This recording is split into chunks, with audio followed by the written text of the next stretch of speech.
गाड़िया लोहार का नाम तो आपने सुना ही होगा, जो सड़कों के किनारे बैठकर लोहे के बर्तन और पुराने औजार बेचते हैं। लोगों को लगता है ये कोई बंजारे हैं जो इधर उधर बस घूमते रहते हैं, लेकिन नहीं, ये कोई आम लोहार नहीं। क्या आपको पता है इनका महाराणा प्रताप से बहुत ही खास और पुराना संबंध रहा है। सालों पहले कौन सी कसम से महाराणा प्रताप ने गाड़िया लोहार को बांधा था, जिसे वो आज भी निभा रहे हैं। हम सड़कों पर बैठे कुछ लोगों को लोहे के बर्तन या फिर पुराने उपयोग औजार बेचते हुए देखते हैं। ये लोग अपने पूरे परिवार के साथ उसी सड़क किनारे बस जाते हैं और अपना धंधा करना शुरू कर देते हैं। फिर कुछ कुछ दिनों में अपनी जगह बदलते रहते हैं। बहुतों को लगता है ये बंजारे हैं जो अपने सामानों को बेचने के लिए यहाँ से वहाँ भटकते रहते हैं। तो आपको बता दें, ये ऐसा मुश्किल हालात और खानाबदोश जीवन से लड़ने के लिए करते हैं। कहा जाता है इनका महाराणा प्रताप से बहुत ही खास संबंध है। ये लोग उत्तर प्रदेश और राजस्थान खानाबदोश ग्रुप से हैं। इन्हें आप मध्य प्रदेश के मालवा क्षेत्र में भी पाएंगे।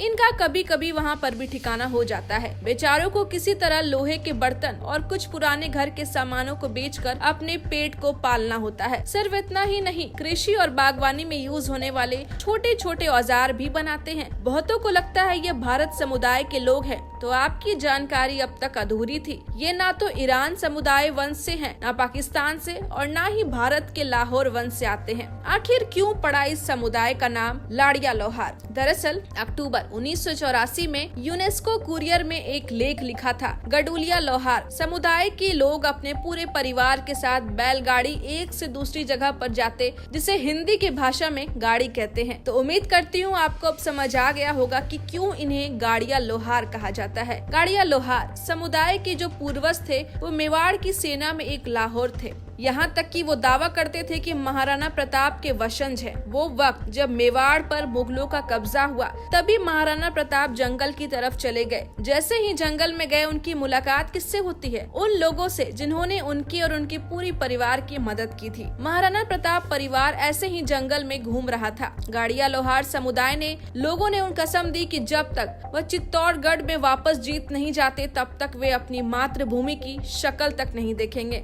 हमेशा बंजारों की तरह अस्थायी यहाँ से वहाँ भटकेंगे। उन्होंने कड़ी स्वर में प्रतिज्ञा ली कि वो कभी अपने परिवार के साथ एक छत के नीचे नहीं रहेंगे। खराब किस्मत की वजह से वो चित्तौड़गढ़ की लड़ाई जीत नहीं पाए, इसलिए महाराणा प्रताप को दी कसम लाहौर समुदाय आज तक निभा रहा है। बहुत लोग अपने दिए कस्मों से पीछे हट जाते हैं, लेकिन लोहार समुदाय के लोग अपने कसम को निभा रहे हैं। ये लोग कहीं नहीं बसते, इनका जीवन बैलगाड़ी में ही व्यतीत होता। चूँकि तभी गाड़ियाँ उतनी नहीं निकली थी, इसलिए लोग बैलगाड़ी से ही इधर उधर करते। अब ये लोग वाहन से आना जाना करते हैं। समझ लीजिए इनका जीवन गाड़ियों में ही सिमट कर रह गया है। कड़ी धूप, बारिश, ठंड, कितनी चीजों का सामना करना पड़ता होगा। इतनी मशक्कत के बाद भी अपने पूर्वजों द्वारा दिए गए कस्मों को नहीं तोड़ा।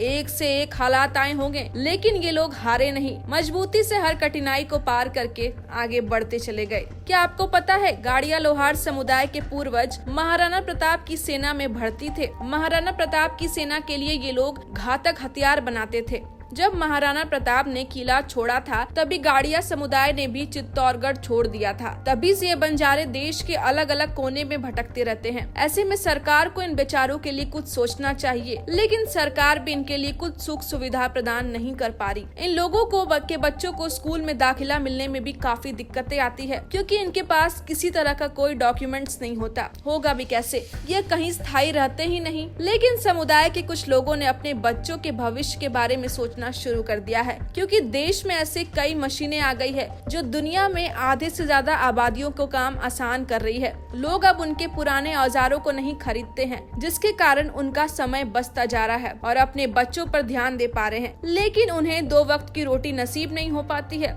इस तरह में उन्हें और मेहनत करनी पड़ती है। हर दिन नए नए लोहे प्लास्टिक बनाकर बेचते हैं। दिल्ली और आसपास की जगहों में 40,000 गाड़िया लोहार रहते हैं। राजस्थान के भी हर जिले में ऐसे लोग आपको मिलेंगे। धीरे धीरे गाड़िया लोहार हर जगह फैल गए हैं, लेकिन ये लोग अपने बच्चों को कसम के बंधन से दूर रखना चाहते हैं। वे चाहते हैं कि उनके बच्चे कसम तोड़कर आगे बढ़े और अपने भविष्य को सुधार ले। गाड़िया लोहार समुदाय के अधिकतर डेरे आपको गाँव के बाहर ही देखने मिलेंगे। इनकी भाषा मेवाड़ी भाषा होती है। इनका पहनावा और पारिवारिक माहौल भी बहुत पुराना है। इससे समझ आ गया कि ये पुराने कल्चर में बहुत विश्वास रखते हैं। प्लास्टिक एक ऐसी चीज है जिसे हम इस्तेमाल करते हैं लेकिन फिर फेंक देते हैं, लेकिन वहीं ये लोग उसी प्लास्टिक को कितनी परेशानी से तैयार करते हैं, फिर बेचते भी हैं। दोस्तों, अगर आपको राह चलते कभी ऐसे लोग दिखेंगे तो समझ जाइएगा ये गाड़िया लोहार के ही लोग हैं। आज की वीडियो में फिलहाल इतना ही, मिलते हैं अगली नई नॉलेज के साथ।